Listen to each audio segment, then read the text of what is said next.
ইসরায়েলের সামরিক বাহিনী সম্প্রতি একটি ভিডিও শেয়ার করেছে, যেখানে তারা দাবি করেছে যে একটি ইরানি MI-17 হেলিকপ্টারের ওপর বিমান হামলা চালানো হয়েছে এবং সেটিকে ধ্বংস হওয়া সামরিক লক্ষ্যবস্তু হিসেবে দেখানো হয়েছে। তো এটা নিয়েই বিষয়টা কি আপনাদের বিস্তারিত বলবো, কিভাবে ইসরায়েল বোকা বনে গিয়েছে সেই খবরই আপনাদের জানাবো। এক ঝলক আগে ভিডিওটা আপনাদের দেখাই, ভালো করে দেখুন তো আপনারা কিছু বুঝতে পারেন কিনা।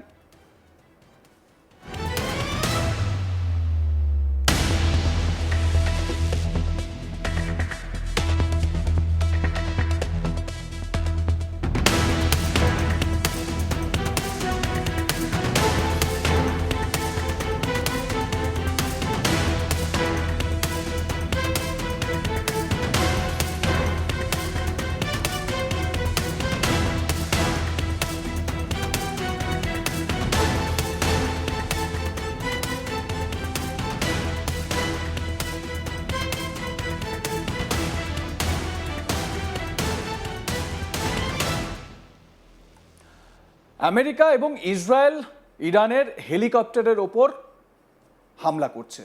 ইউএস ইসরায়েলকে ইরান একেবারে বোকা বানিয়ে দিয়েছে। এক্ষেত্রে অ্যানামরফিক গ্রাউন্ড পেন্টিং ব্যবহার করছে ইরান। আগে হ্যাঁ, যে ভিডিওটা IDF শেয়ার করেছে সেটা আদতে কোনো MI-17 প্লেনই নয়, এটা রাস্তার ওপর খুব সুন্দরভাবে বিকৃতভাবে একটু আঁকা একটা ছবি, যেটা ওপর থেকে দেখে মনে হচ্ছে যে একটা MI-17 হেলিকপ্টার। ইসরায়েল সামরিক বাহিনীর প্রকাশ করা ভিডিওতে সেটাই দেখা যাচ্ছে, তবে ভিডিওতে দেখা বস্তুটির সত্যতা নিয়ে প্রশ্ন উঠেছে। প্রতিরক্ষা ও নিরাপত্তা বিষয়ক স্বাধীন বিশ্লেষক প্যাট্রিসিয়া মারিন্স এক্স হ্যান্ডেলে মন্তব্য করে জানান যে হেলিকপ্টারটিকে টার্গেট করা হলে বা টার্গেট করে হামলা করা হয়েছে বলে দেখানো হয়েছে, সেটি বাস্তবে কার্যকর কোনো বিমান নাও হতে পারে, বরং সেটি অ্যাসফল্টের ওপর আঁকা একটি অ্যানামরফিক পেইন্টিং হতে পারে। মারিনসের মতে ইরান হয়তো ইসরায়েল ও আমেরিকার আকাশপথে হামলাকে বিভ্রান্ত করতে বৃহৎ আকারের গ্রাউন্ড আর্ট ব্যবহার করছে। সোজা বাংলায় যদি বলি তাহলে ইরান USA এবং ইসরায়েলকে বোকা বানাচ্ছে। তিনি আরও উল্লেখ করেন 2023 সালে ইউক্রেন যুদ্ধে রাশিয়া উপগ্রহ চিত্রকে বিভ্রান্ত করতে অনুরূপ কৌশল ব্যবহার করেছিল বলে অভিযোগ রয়েছে। ইসরায়েলি প্রতিরক্ষা বাহিনীর প্রকাশিত ফুটেজে দেখা যায় একটি বিমান প্রতিরক্ষা ব্যবস্থা পরিচালনা করা ইরানি সেনাদের একটি দলের ওপর বিমান হামলা চালানো হচ্ছে। পাশাপাশি ইরানি সেনাবাহিনীর ব্যবহৃত রাশিয়া নির্মিত MI-17 হেলিকপ্টারকেও লক্ষ্যবস্তু করা হয়েছে বলে দাবি করা হয়েছে এই ভিডিওতে। একবার দেখুন সেই ভিডিওটি।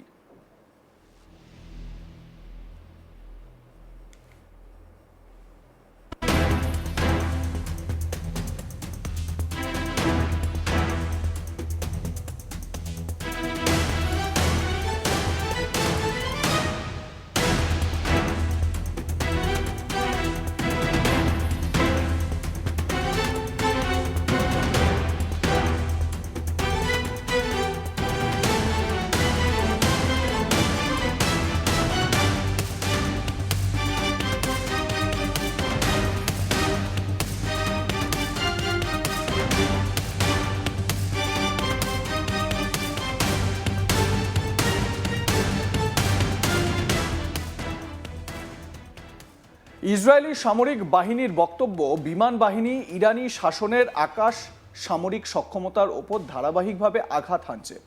2023 সালে ইউক্রেন যুদ্ধের একটি পর্যায়ে রাশিয়া মাটিতে বৃহৎ আকারের অ্যানামরফিক পেইন্টিং ব্যবহার করে প্রতারণামূলক কৌশল নিয়েছিল বলে জানা যায়। এসব ছবি এমনভাবে আঁকা হয় যাতে সেগুলো উপরে থেকে দেখলে বা উপর থেকে তাকালে সামরিক সরঞ্জাম যেমন বিমান বলে মনে হয়। এর উদ্দেশ্য ছিল শত্রুপক্ষকে ভুল লক্ষ্যবস্তুতে হামলা করতে বাধ্য করা, তাদের গোলাবারুদ নষ্ট করানো এবং প্রকৃত সামরিক সম্পদকে সুরক্ষিত রাখা। যেরকম আমি আগেই বললাম যে ইরান ধরে ধরে ইসরায়েল এবং আমেরিকাকে বোকা বানাচ্ছে এই অ্যানামরফিক পেইন্টিংয়ের মাধ্যমে। ষষ্ঠ দিনে ইরান এবং USA যুদ্ধ পড়েছে। মধ্যপ্রাচ্যের আকাশে এখনো ধোঁয়ার কুণ্ডলী, সমুদ্রপথে টান টান উত্তেজনা আর কূটনৈতিক মহলে চরম উদ্বেগ। সংঘর্ষ থামার কোনো লক্ষণ নেই, বরং প্রতিদিনই আরও ভয়ঙ্কর রূপ নিচ্ছে পরিস্থিতি। দুই পক্ষই যেন 1 ইঞ্চি জমি ছাড়তে নারাজ। হামলা পাল্টা হামলায় ক্রমশ বিস্তৃত হচ্ছে এই সংঘাতের মানচিত্র।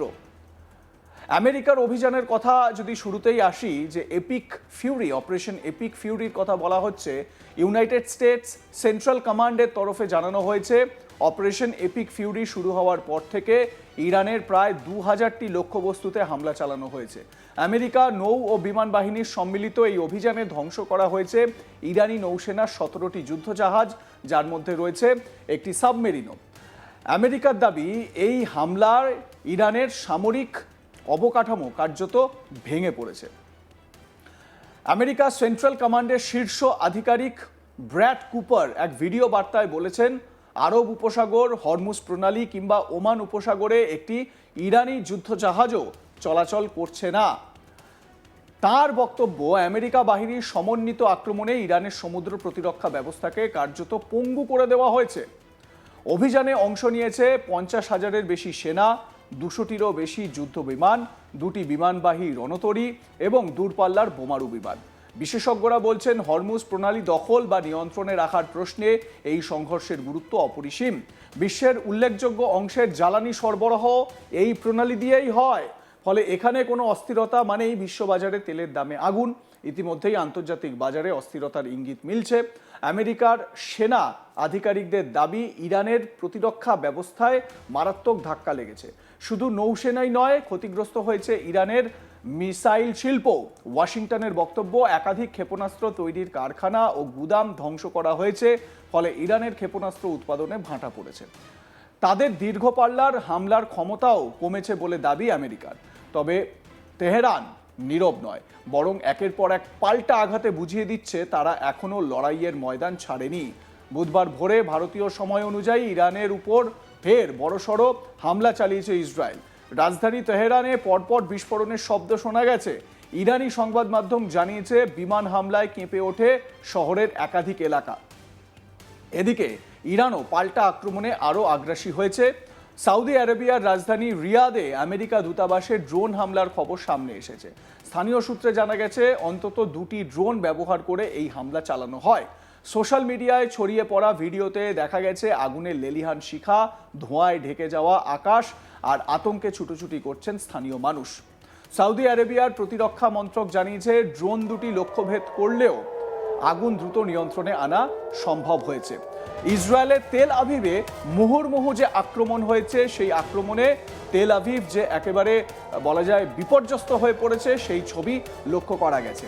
উল্লেখ্য আরও একটি বিষয়, যে ইন্টারসেপ্টরের জন্য বা আকাশ সুরক্ষার জন্য এই ইসরায়েল বিখ্যাত, সারা বিশ্বে ইরানের এই হামলায় ইসরায়েলের এই প্রতিরক্ষা ব্যবস্থা কিন্তু সেভাবে কাজ করতে পারেনি, সেই ছবি কিন্তু লক্ষ্য করা গেছে। লাইক, কমেন্ট, শেয়ার করে আপনাদের মতামত জানান। দেখতে থাকুন আজ তাক বাংলা। সাবস্ক্রাইব করুন আমাদের ইউটিউব চ্যানেলটি।